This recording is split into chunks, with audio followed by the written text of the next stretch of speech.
संभल में मस्जिद पर बुलडोजर एक्शन के बाद राजनीति गर्मा गई है। समाजवादी पार्टी के सांसद जियाउर रहमान बर्क भड़क गए हैं। उन्होंने प्रशासन की कार्रवाई पर सवाल उठाते हुए सरकार पर निशाना साधा। सपा नेता ने कहा कि अब बहुत हो गया, हम लोग अब अपने मस्जिद और मदरसे पर कार्रवाई नहीं होने देंगे, हम लोग संवैधानिक तौर से लड़ाई लड़ेंगे। उन्होंने एक एक्स पोस्ट में लिखा कि जुल्म की इंतहा हो गई। लाख कोशिशों, गुजारिशों और कानून प्रयासों के बावजूद संभल प्रशासन द्वारा कसेरवा गांव में मस्जिद को शहीद कर दिया गया। ऐसा महसूस होता है अधिकारियों द्वारा आंखों पर पट्टी बांधकर एक तय निशाने के साथ कार्रवाई की जा रही है।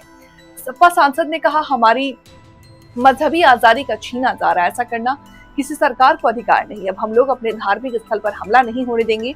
प्री प्लानिंग के तहत मस्जिद पर कार्रवाई की गई, गांव के लोगों को बिना बताए कार्रवाई की गई। जियाउर रहमान बर्क ने आगे कहा, अधिकारियों ने अपनी सीमा रेखा के बाहर जाकर काम किया। हम लोगों से अपील करते हैं कि संवैधानिक तरीके से आप लोग लड़ाई कीजिए। हम लोग कोर्ट जाएंगे, रात में फैसला करके दिन में बुलडोजर की कार्रवाई की जा रही है। बता दें कि यूपी प्रशासन ने शनिवार 6 जून को मुस्तफा कादरी मस्जिद को गिरा दिया। बताया जा रहा है कि यह मस्जिद कब्रिस्तान की जमीन के एक हिस्से पर अवैध रूप से बनाई गई थी। डीएम अंकित खंडेलवाल ने मीडिया से बात करते हुए कहा कि जिले में सार्वजनिक जमीन पर अवैध कब्जे लगाकर हटाए जा रहे हैं। इस क्रम में कब्रिस्तान की जमीन पर अवैध कब्जे को लेकर एक शिकायत मिली। उन्होंने बताया कि तहसीलदार कोर्ट ने एक नोटिस जारी कर अवैध कब्जे को हटाने का आदेश दिया। इसके खिलाफ जिला मजिस्ट्रेट की अदालत से अपील दायर की गई थी। सुनवाई के दौरान ये पाया गया कि मस्जिद सार्वजनिक जमीन पर बनी है और अवैध थी, इसीलिए इसे गिराना जरूरी। टीसी करने का जो मेन मकसद है कि आजकल कुछ सालों से एक बहुत गलत जो ट्रेंड चलने लगा है, उसमें हमारे संभल के अंदर, संभल सहित उत्तर प्रदेश, हिंदुस्तान के अंदर जो धार्मिक स्थल है, मस्जिद, मदरसा, कब्रिस्तान, ईदगाह और मज़ार को लगातार टारगेट करके जो नुकसान पहुंचाया जा रहा है, उससे हम लोग हताहत हैं।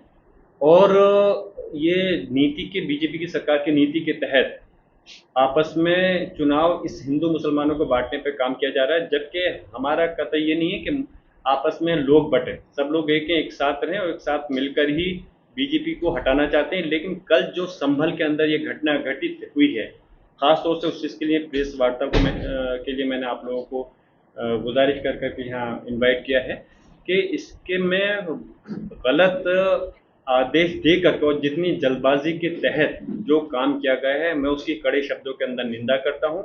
और जो उनको खुले अल्फाज में मैं ये भी कहना चाहता हूं कि जो अधिकारी हैं, जिस प्रकार से प्रशासनिक अधिकारी, वो चाहे छोटा अधिकारी हो या बड़ा अधिकारी हो, हमें उससे कोई मतलब नहीं है। आज जनता का मैं प्रतिनिधि हूँ, मुझे संसद के अंदर अगर पहुँचा है तो मेरा फर्ज बनता है, अगर उन पर जुल्म ज्यादती होगी तो मैं खुलकर आवाज़ उठाऊंगा और मजबूती के साथ उनकी पैरवी सड़क से, संसद से, कोर्ट तक करूंगा। और जिन लोगों ने ये गलत काम किया है, मिसाल के तौर पर मैं उसके कुछ तथ्य बताता चलूं जो मेरी जानकारी में है। जो हमारी मस्जिद है वहाँ पर जो उसको शहीद किया, अगर हम देखें संविधान के आर्टिकल 25 के तहत हमारी उस अधिकार के साथ में खिलवाड़ किया है। और उसके साथ साथ आप अगर देखें प्लेसेस ऑफ वर्शिप एक्ट पे भी जाएं तो वो मस्जिद करीब 150 साल पुरानी मस्जिद है, उसके साथ में उसको शहीद करना। और उसके साथ साथ कि आप ये देखिए कि जिस मस्जिद के अंदर जो वक्फ के में रजिस्टर्ड है, उसको सुनने का अधिकार, फैसला देने का अधिकार न तहसीलदार, एसडीएम, डीएम, कमिश्नर किसी को नहीं है। और वक्फ में अगर रजिस्टर्ड वो प्रॉपर्टी है तो उनको अधिकार नहीं है कि वो उस पर सुनवाई करें या फैसला दें।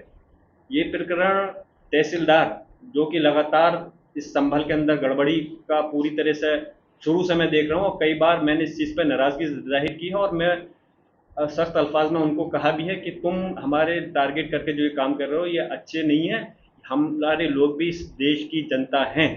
और धारा 67 के तहत नोटिस दे करके जो कार्रवाई की शुरुआत की गई जनवरी 2026 से, उसके बाद में 21 अप्रैल 2026 को तहसीलदार ने उसको एक्स पार्टी के खारिज कर दिया।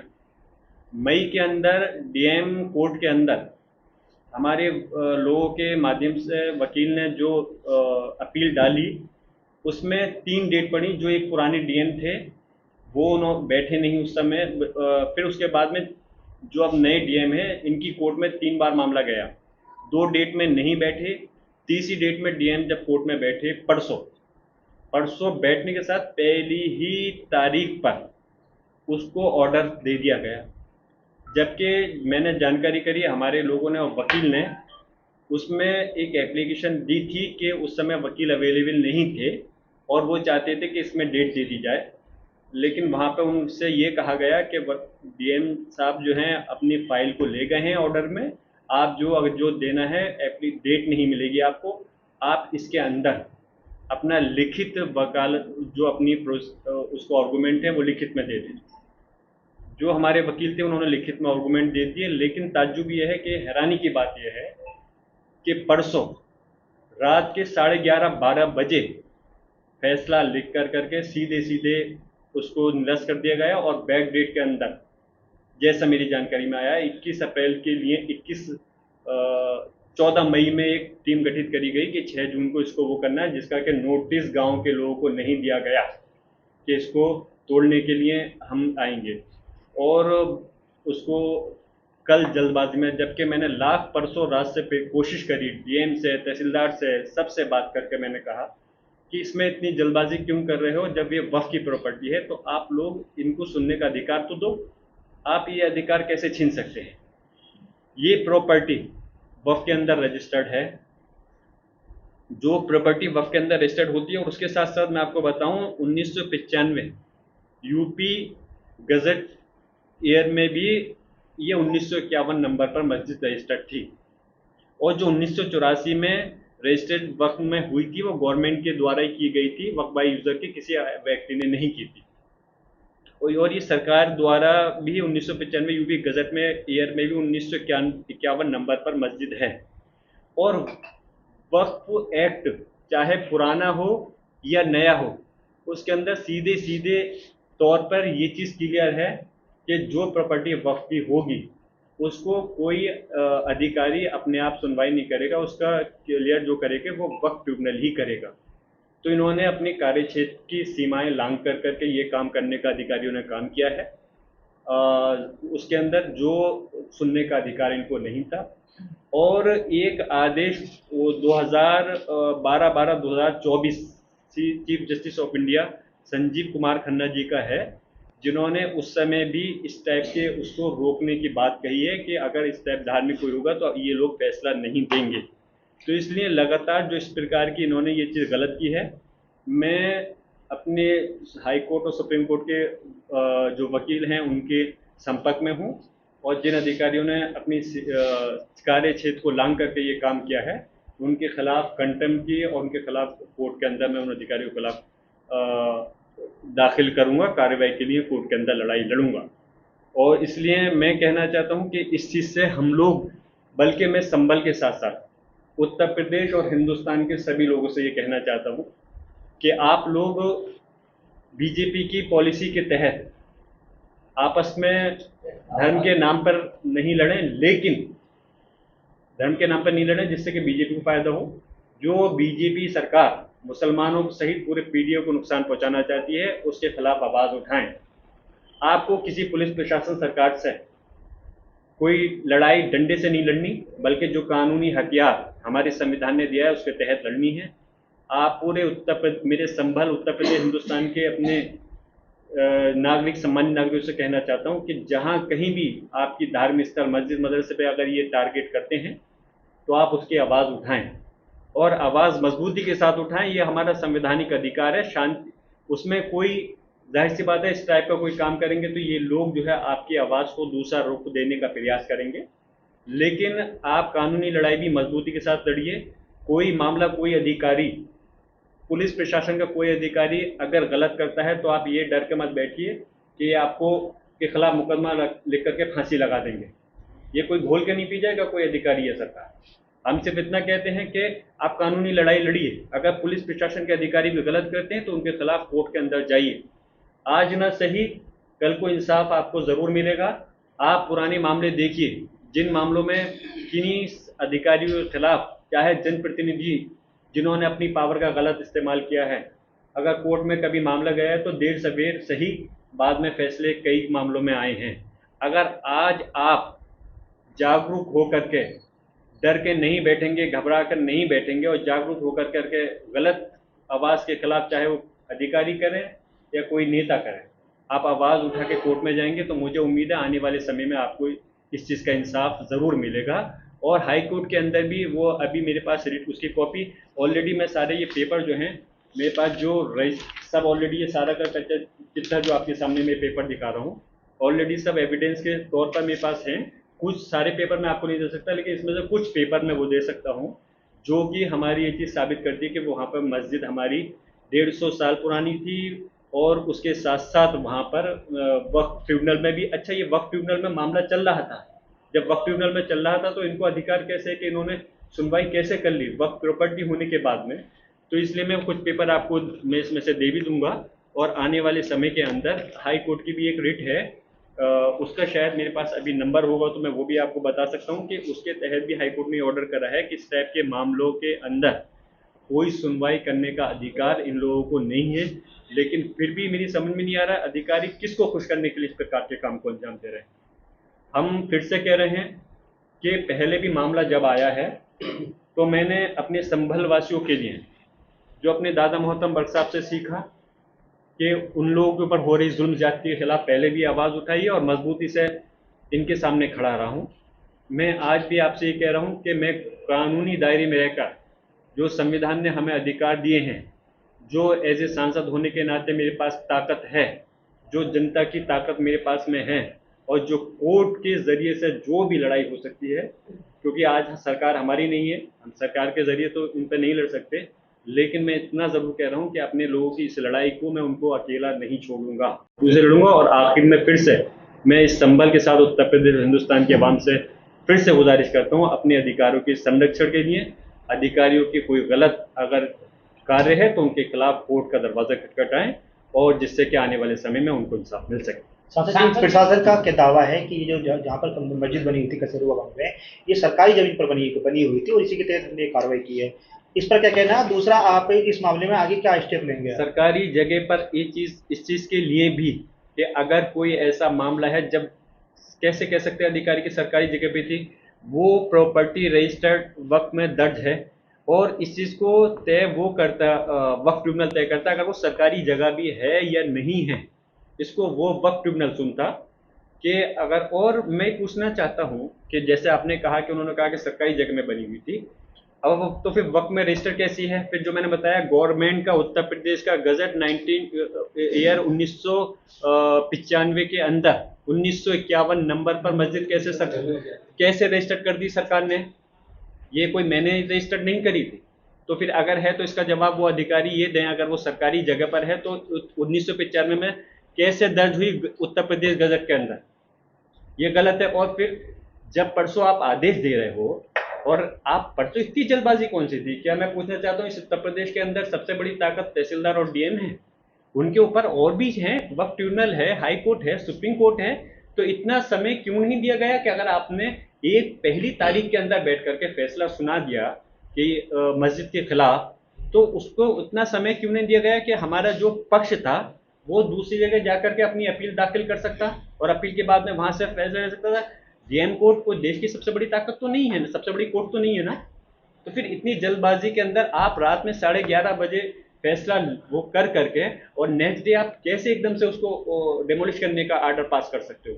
कैसे एकदम से कर सकते हो? मैं खुद इस चीज़ का गवाह हूँ। मैंने सब अधिकारियों को फ़ोन कर करके मैंने प्रयास करा कि इसको हमारे लोगों को सुनवाई का मौका दीजिए, जो हमारा कानूनी अधिकार है वो अपनी बात रख सकें, उसके बाद में जो फैसला कानूनी रूप से आएगा, जो कोर्ट ऊपरी कोर्ट देगी, हम उसको स्वीकार करेंगे। पहले भी हम लोगों ने स्वीकार किया है, लेकिन ये इस चीज़ से जितनी जल्दबाजी में ये फैसला लिया गया है मस्जिद को शहीद करने के लिए, इससे ये चीज़ साफ जाहिर होती है ये प्री प्लानिंग थी और ये किसी एक मंशा के तहत जल्दबाजी के अंदर ये काम किया गया है कि जिससे कि सैटरडे और संडे होने का फ़ायदा उठा करके, जैसे कि आजकल कोर्ट भी बंद चल रही हैं या कहीं से मंडे तक का समय नहीं मिला जो ये कहीं से अपना जा करके कोई स्टे वगैरह ले सके, तो ये चीज़ इनकी मंशा साफ जाहिर होती है कि जल्दबाजी फैसला है। लेकिन मैं ये कहना चाहता हूँ कि इस प्रकार से मैं फिर से बहुत कह रहा हूँ कि संविधान के दायरे में रह के, कानून के दायरे में रह के इस बात को कह रहा हूँ, इस प्रकार हम अपनी, अब बहुत हो गए, हम अपनी मस्जिद मदरसे धार्मिक स्थल के साथ में खिलवाड़ नहीं करने देंगे। अगर कुछ गलत करोगे तो हम उसका कानूनी रूप से पूरी तरह से उसका मुकम्मल जवाब देंगे। आइला मोहम्मद के पोस्टर मिले हैं और एक हरे रंग का झंडा भी मिला है। हाँ, तो ठीक क्या है, मैं भी आइला मोहम्मद, मैं भी कह रहा हूँ, मेरे पास भी आइला मोहम्मद का पोस्टर है, मैं भी झंडा हरा रंग का रख सकता हूँ। कौन सा मुकम्मल दर्ज करेंगे? हिंदुस्तान का संविधान पहले आईपीसी या भारतीय संहिता के तहत कौन सा ऐसा धारा लगती है, किसके तहत मुकदमा दर्ज करेंगे? किसी से मैं अपने धर्म मजहब में अपने अल्लाह से मोहब्बत करता हूँ, अपने नबी से मोहब्बत करता हूँ, तो इसमें कौन सी धारा लगती है? जरा मुझे बताइए। काय का मुकदमा आप दर्ज करोगे भाई? क्यों? आप पुलिस प्रशासन की जिम्मेदारी भय मुक्त समाज देने की है, भय युक्त समाज देने की नहीं। आप क्या कहना चाहते हो कि अगर झंडा हमारा ईद मिलादुन नबी का जो झंडा होता है, धार्मिक झंडा, अब आप मान लीजिए मिसाल के तौर पर अगर कोई भगवा झंडा आरएसएस का अगर हिंदुस्तान के मुखालिफ कोई मुल्क है, अगर उससे की तरह अगर कोई झंडा है, तो क्या वो हिंदुस्तान के खिलाफ माना जाएगा झंडा? हमारा इस्लाम में ईद मिलादुन नबी का झंडा हरे रंग का होता है, तो इसमें कौन सा क्या परहेज है? क्यों क्या आप उसको पाकिस्तान बांग्लादेश का झंडा बताओगे? आप कल को कहने लगो कि ये झंडा वहां से एक्सपोर्ट होकर के आया है, तो इसका कोई और इसकी कोई बात थोड़ी है। ये तो आप सिर्फ रुख को डाइवर्ट करना चाहते हो, क्योंकि उनको अधिकारियों को ये पता है कि उन्होंने जो कदम उठाया है गलत उठाया है, और आने वाले वक्त में कोर्ट में उनकी जवाबदेही तय होगी, और यकीनन मुझे उम्मीद है कि वो कोई अधिकारी गलत काम करके उसमें बच नहीं पाएगा। तो इसलिए इसको रुख डाइवर्ट करना चाहते हैं। आइला मोहम्मद या हरा झंडा जो कि ईद मिलादुन नबी पर जो कि ग्रीन झंडा लगे, आप लोगों ने, आप प्रेस के हमारे सम्मानित लोग हैं, आपने देखा होगा जब ईद मिलादुन नबी का जुलूस होता है तो लोग घरों पे अपने अपने हरे हरे झंडे लगाते हैं, तो उसमें कौन सा बड़ा वो है? इसमें पहले भी आइला मोहम्मद सल्लल्लाहु अलैहि वसल्लम का मामला, हम प्यार करते हैं, इसमें कौन सी धारा है? हमें अगर आप इसके तहत कोई अगर धारा है तुम हमें मुकदमे लिख सकते हो तो बताओ, हमें फांसी दे दो, हम कह रहे हैं आइला मोहम्मद, उसमें कौन सा बड़ा गुनाह है भाई? और रही बात, ये मेरा संविधान भी सिखाता है, मेरा मजहब भी सिखाता है, मैं अपने, ये मेरी मजहबी आज़ादी भी है। हमारी मजहबी आज़ादी छीनने का अधिकार कौन से अधिकारी को है? किसी सरकार को नहीं है, ये संवैधानिक अधिकार है। और रही बात उसकी, जो मेरा संविधान भी कहता है और साथ साथ मैं जोड़ रहा हूँ उसमें मेरा मजहब भी कहता है, मैं जहाँ अपने मजहब का से मोहब्बत करता हूँ, सम्मान करता हूँ, वहीं दूसरे मजहब का भी सम्मान करता हूँ, क्योंकि ये मेरा संविधान के साथ साथ मेरा मजहब, हमारे दोनों लोग कहते हैं, इसलिए मैं दूसरे जो मजहब है, जो दूसरे धर्म है, उनका भी सम्मान करता हूँ।